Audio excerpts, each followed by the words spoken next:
Good morning, I'm Samriddhi K.C. and these are the headlines of the hour. Dialogue among government and agitated teacher progresses hinting at resolution. Protest to continue until conclusion is reached. Teachers flexible to conduct grade 12 exams. Government prepares policies to spur economy while budget-led plans take center stage. Entrepreneurship and employment gain focus as administration outlines economic revival. Pakistan claims India of launching spy drone in the line of control amid escalating tensions among two nations. Pakistani's defense minister's social media account blocked in India.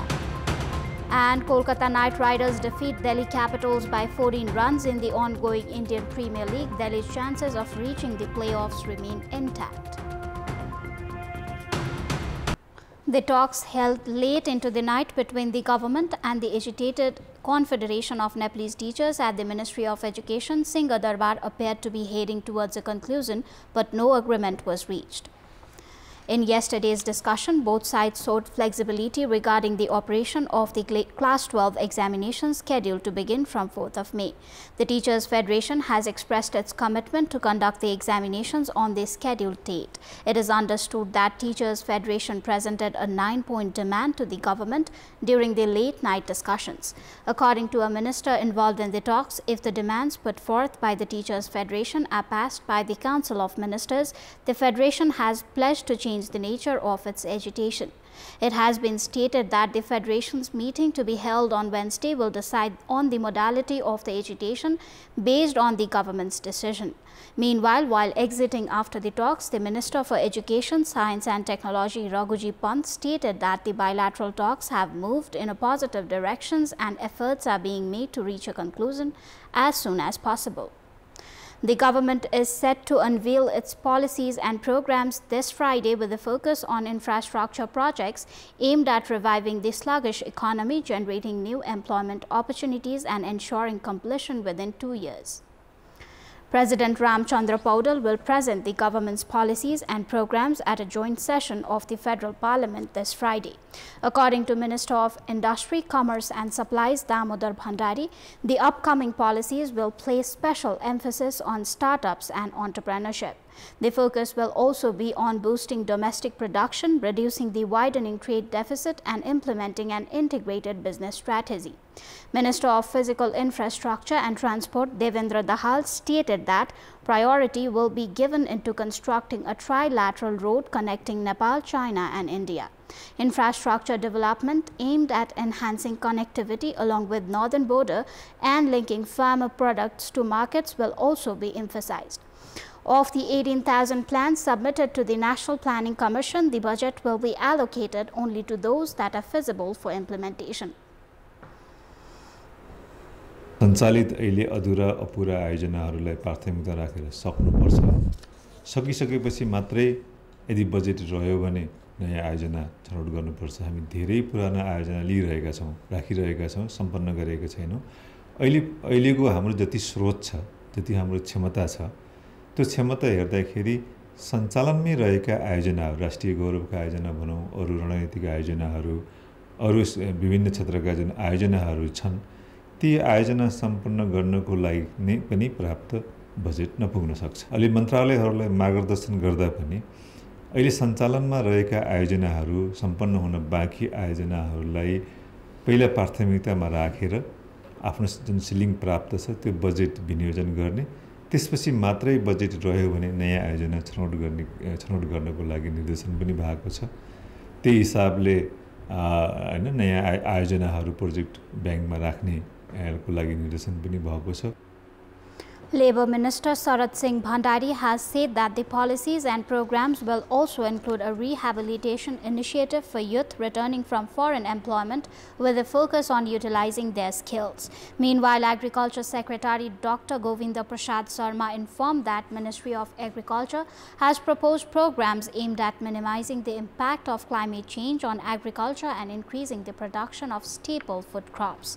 Considering the availability of resources, preparations are underway to allocate the budget only to projects that are practical and yield insurable results.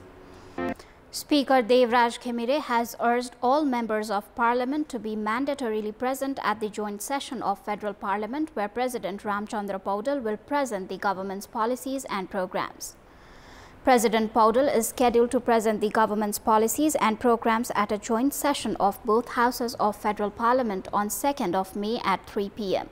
Speaker Khemire has requested all members of the Parliament to be present in their designated attire for that day's meeting.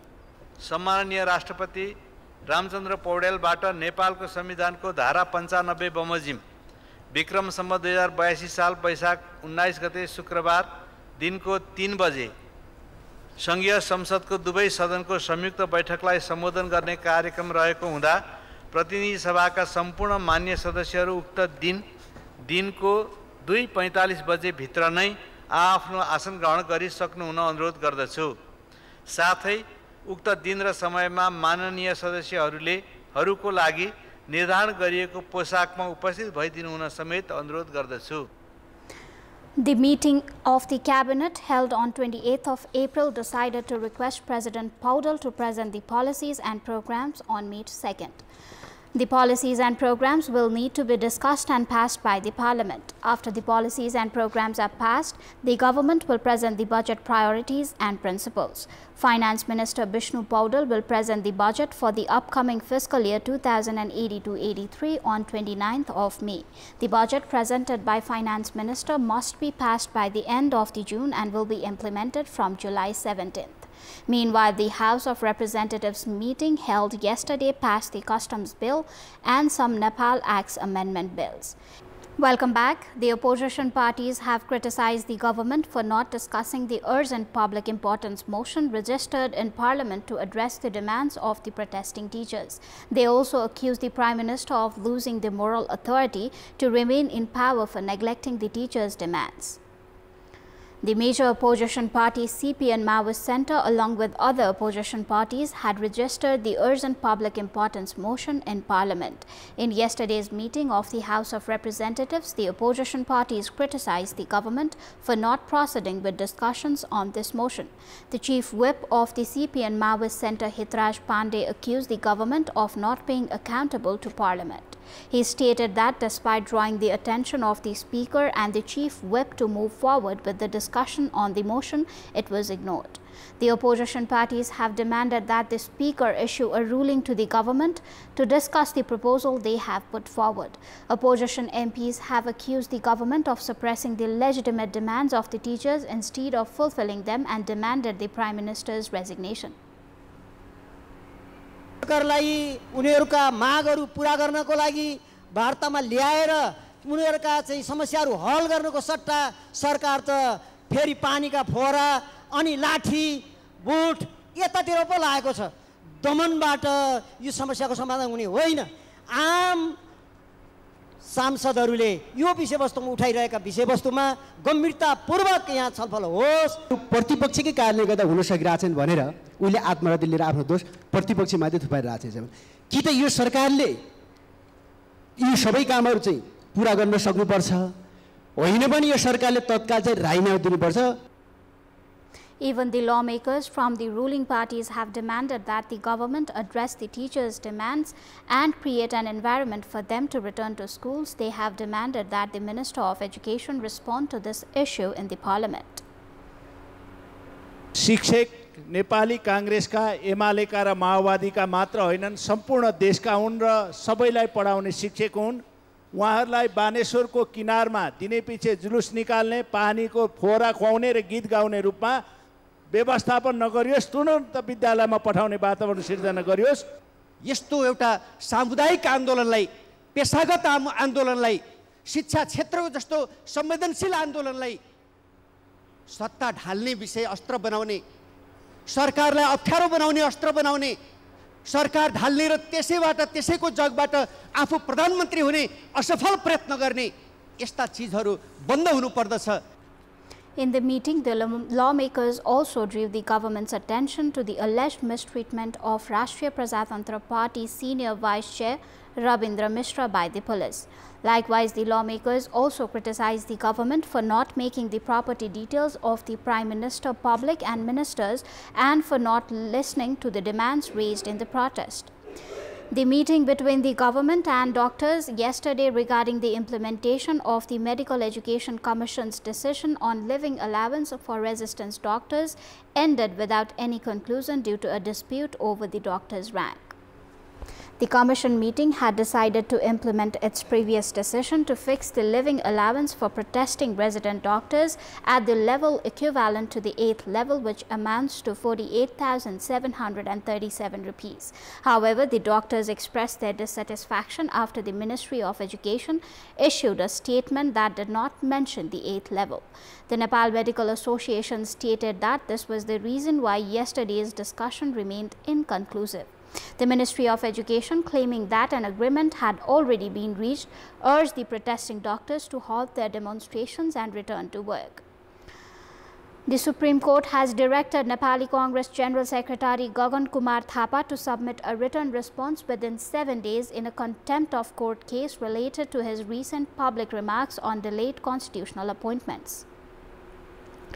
The case currently under consideration was filed on Sunday by advocates Anantaraj Luitel, Pratibha Upreti and Vishal Thapa. It stems from Thapa's criticism of the judiciary, in which he accused the Supreme Court of deliberately stalling decisions on 52 pending constitutional appointments, even though the terms of several appointees had already expired. His comments were made public last Thursday. On Tuesday, a joint bench of Acting Chief Justice Sapana Pradhan Malla and Justice Nityananda Pandey issued the order instructing Thapa to respond either personally or through a legal representative. That is all for the moment. Thank you for watching. Bye for now.